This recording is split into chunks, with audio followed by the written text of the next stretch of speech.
O Senhor esteja convosco. Ele está no meio de nós. Proclamação do Evangelho de Jesus Cristo, segundo Lucas. Glória a vós, Senhor. Naquele tempo, Jesus disse aos discípulos: um homem rico tinha um administrador que foi acusado de esbanjar os seus bens. Ele o chamou e lhe disse: que é isto que ouço a teu respeito? Presta contas da tua administração, pois já não podes mais administrar meus bens. O administrador então começou a refletir: o Senhor vai me tirar a administração. Que vou fazer? Para cavar, não tenho forças. De mendigar, tenho vergonha. Ah, já sei o que fazer para que alguém me receba em sua casa quando eu for afastado da administração. Então ele chamou cada um dos que estavam devendo ao seu patrão e perguntou ao primeiro: quanto deves ao meu patrão? Ele respondeu: 100 barris de óleo. O administrador disse: pega a tua conta, senta-te depressa e escreve 50. Depois ele perguntou a outro: e tu, quanto deves? Ele respondeu: 100 medidas de trigo. O administrador disse: pega a tua conta e escreve 80. E o Senhor elogiou o administrador desonesto, porque ele agiu com esperteza. Com efeito, os filhos deste mundo são mais espertos em seus negócios do que os filhos da luz. Palavra da salvação. Glória a vós, Senhor.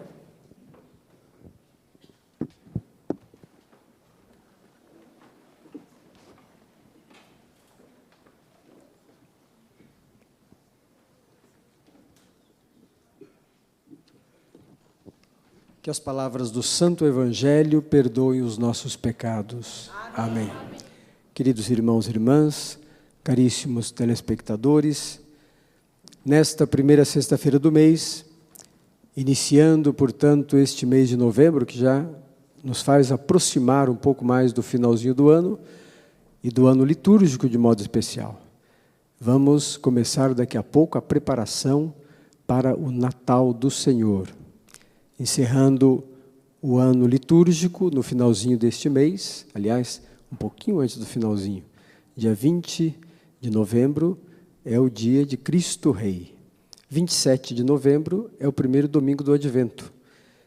Nos preparemos, porque o tempo vai rápido e temos que nos preparar bem para as coisas todas, de modo especial para aquilo que Deus nos aponta na nossa vida. O tempo passa e a gente não percebe muito. A cada mês nós nos reunimos para celebrar a memória, esta festa do Sagrado Coração de Jesus. É uma missa votiva, uma missa que nos ajuda a meditar a partir de Nosso Senhor, que abre o seu coração para acolher a todos, que faz do seu coração morada de todos e faz do seu coração esperança para todas as pessoas.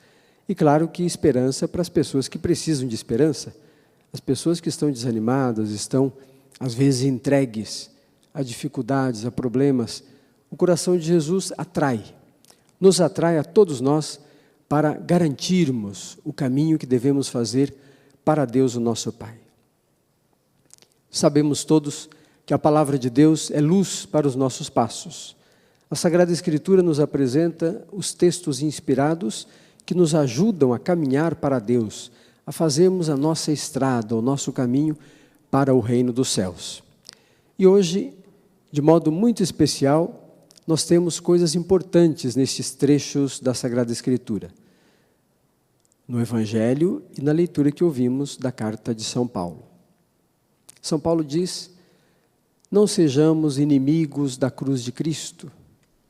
Existem pessoas que vivem como inimigos da cruz de Cristo.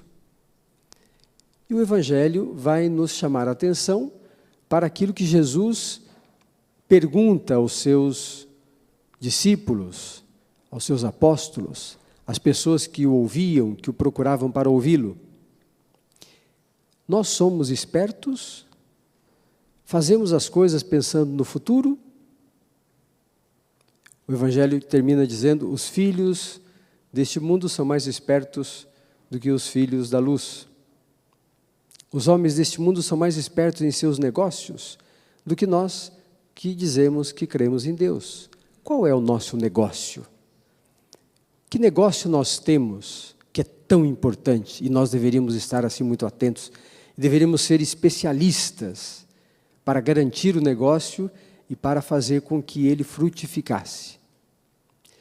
O nosso negócio é a construção do reino de Deus, não é outra coisa. As coisas do mundo passam, todas elas.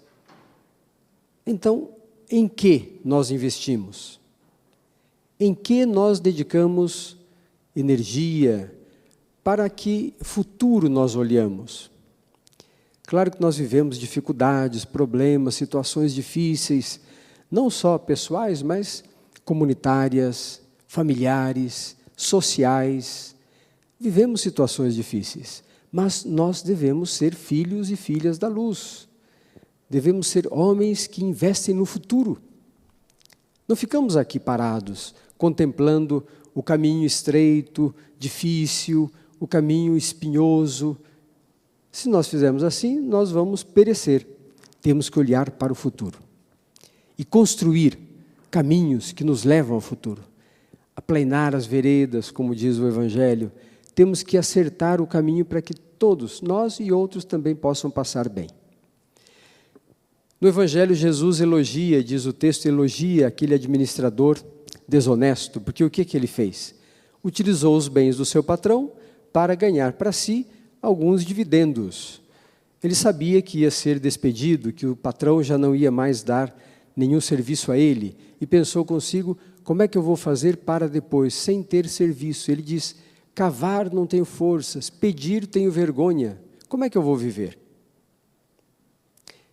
Então, esta preocupação imediata daquele administrador desonesto fez com que Jesus ensinasse os seus discípulos para procurarem as coisas do alto, as coisas que não terminam, não passam.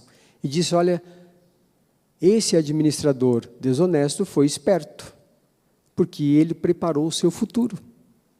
E nós? Estamos preparando o nosso futuro, mas não de modo desonesto.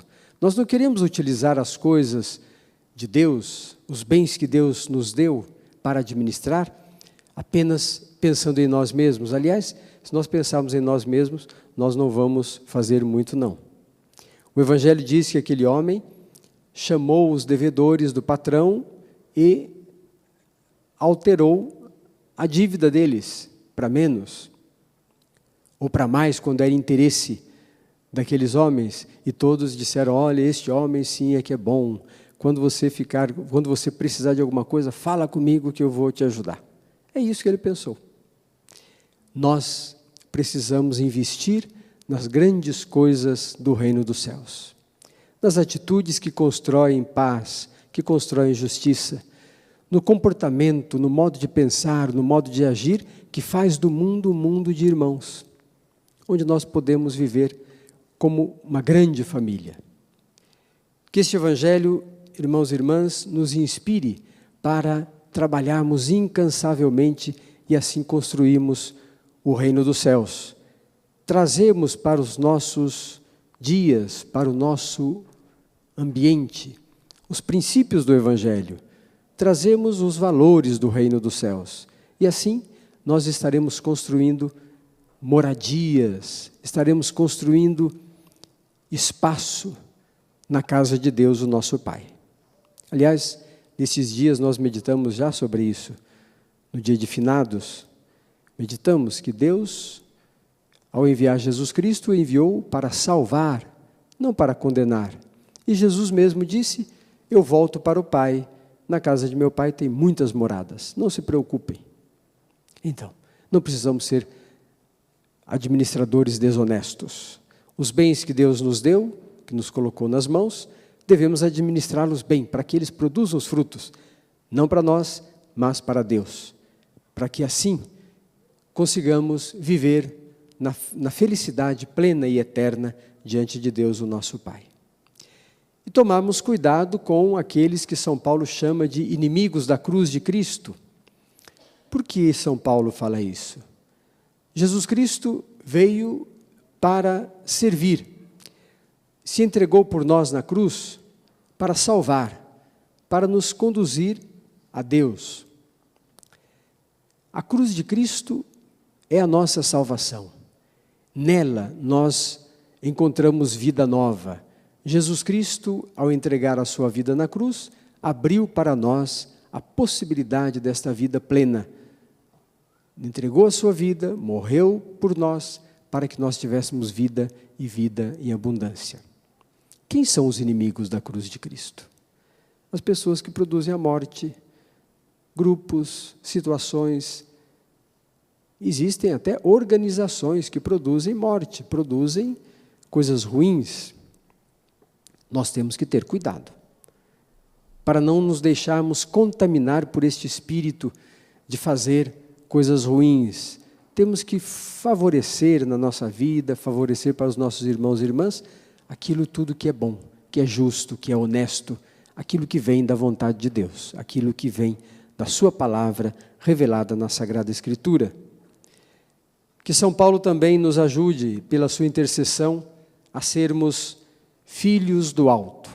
Não vivermos na perdição, como diz ele no seu texto, mas vivermos segundo a vontade de Deus. Não nos deixar sujeitar pelas coisas que passam, mas caminharmos e buscarmos as coisas que não passam. Louvado seja nosso Senhor Jesus Cristo. Para sempre seja louvado.